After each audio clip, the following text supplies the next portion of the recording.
has been an incredible day. My day has started off with very intense conversations with many people that I love and many people that I support.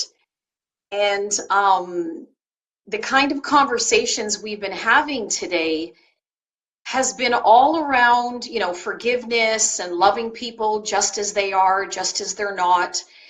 And, one of the things that has been really dominant inside the conversations lately is people being challenged with the relationships that they're having, specifically the ones with people that they really love. The commonality between all these conversations when I'm coaching them or talking to them as a friend or whatever it is, even strangers that have come to me, and a lot of people recently have been reaching out to me on Facebook.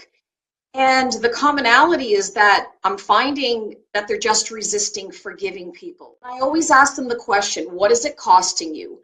What is it really costing you to hold, your forgiveness from someone, especially family or especially your husband? Now, I want you to take a look at your relationships that you have and really envision those people that you love. And ask yourself, are you loving them who they are or for who you want them to be? Do you love this person? And it's like, yes, of course. Well, are you ready to love him just as he is for the rest of your life? And actually just as he's not. Someone one day asked me that question. I was in a situation where my relationship wasn't going the way I wanted it to go. And it was that question. It was what he wasn't that really made a profound difference for me and shifted my context and the way I listened to myself as I was talking. I was like, the words that are coming out of my mouth are just not a match for what my heart feels. And, this conversation today is for everyone that's holding your forgiveness hostage and dangling a ransom note in front of that person. And what I mean by ransom note is, what standards do you have for your relationship? That when you have these list of standards, you have to be this, and I need you to be that. What are those standards costing you? And at the end of the day, what's not happening in that relationship is you're not loving them. What it really actually looks like is to have the willingness to see that person through love. And that's really all it is. And there's a common statement or common quote that forgiveness will set you free. And it truly is. Forgiveness is power. It takes a very courageous person to say, I forgive you. It takes a courageous person to say that, I don't need to be right about our argument. I'm going to give that up today. And it takes a very courageous person to put their own needs aside so that they can just be love in that relationship, be the wife, be the husband, be the daughter, be the mother, be the business partner.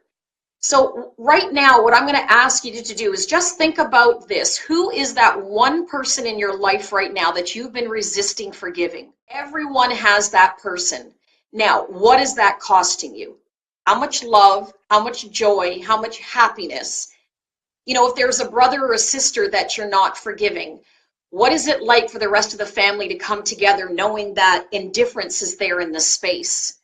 When you go to work and you have an issue with a coworker and you're really upset at them for something they did or actually didn't do, because it's usually always often what they didn't do, and what it's like for the rest of your coworkers to work in that negative space. What is it like for you?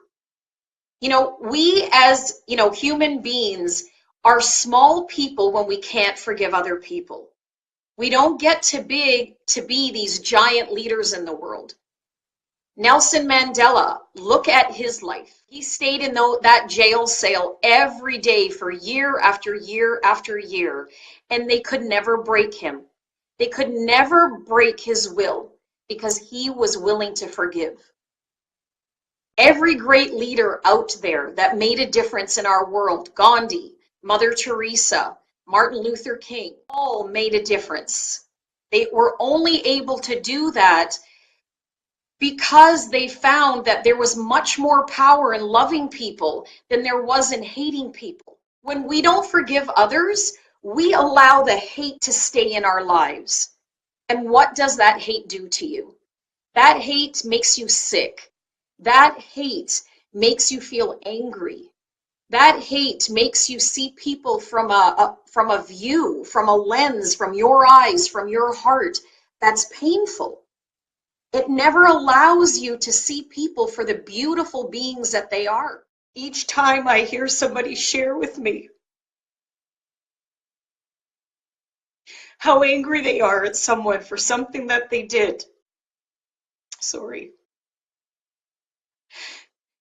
I get to hear their pain. I hear their suffering day in and day out of what it's like for them to hold their forgiveness hostage.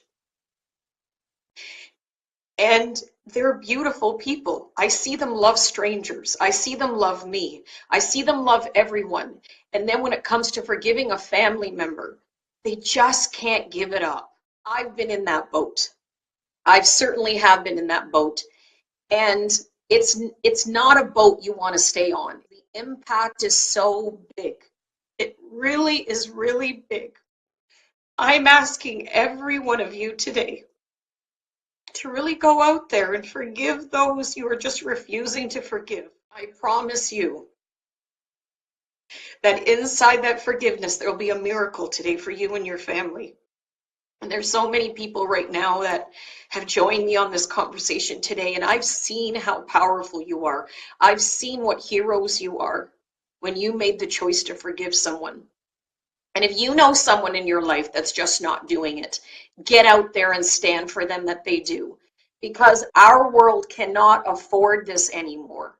All I know is that when I have these conversations with you, I truly am speaking from my heart. And whether it makes a difference with one person, with two people,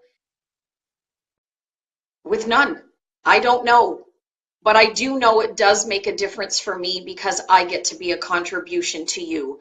So with that, may God bless you today. May you have the courage to go out there and give someone a gift today. And that's the gift of your love, gift of your forgiveness.